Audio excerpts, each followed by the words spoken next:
With a rise in the popularity of life sims lately, Animal Crossing has more competition than ever for keeping its loyal player base around. Unfortunately, with the increase in competition and players' constant requests for evolution and quality of life improvements, Animal Crossing has now drifted far from its original form.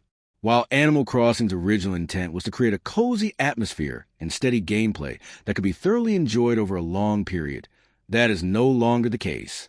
Unfortunately, the quality of life changes players are constantly requesting drastically contradict everything Animal Crossing was supposed to be, leaving a weird attempt at balancing between streamlined gameplay and casual enjoyment.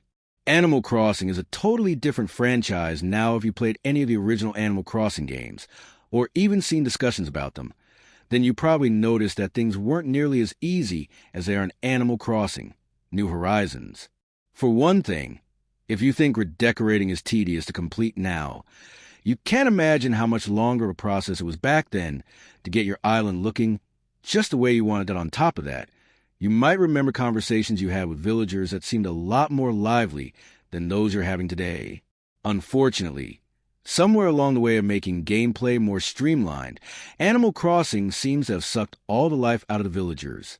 Rather than more personable conversations, or sometimes even rude remarks, villagers in Animal Crossing, New Horizons offer little more than quick pleasantries. Overall, this has resulted in a world that feels rushed in almost every aspect, aside from the areas where ACNH has intentionally tried to slow you down, like the Roost. What should feel like a casual life sim with a lively community now feels like every other micromanaging life sim on the market right now, where you're able to control far too much, and everything needs to be faster and easier. While it's great that there are games like that out there, not every game like this needs to be identical, as it kind of defeats the purpose of having other games. As a pioneer of this genre, Animal Crossing is one of the ones that should stand out among the rest, not fall into the same bad habits.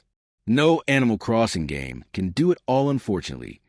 The problem largely lies in the fact that Animal Crossing's player base is so large and divisive.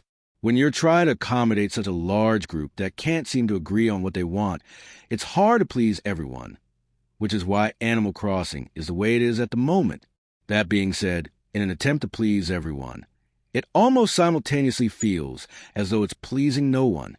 While Animal Crossing: New Horizons was a massive success at launch, we also can't ignore that the timing of its release likely gave an advantage it may not have otherwise had. Now, reflecting on it years later, when the current players consist primarily of devoted Animal Crossing fans, players are starting to become more vocal about their concerns with ACNH and future games.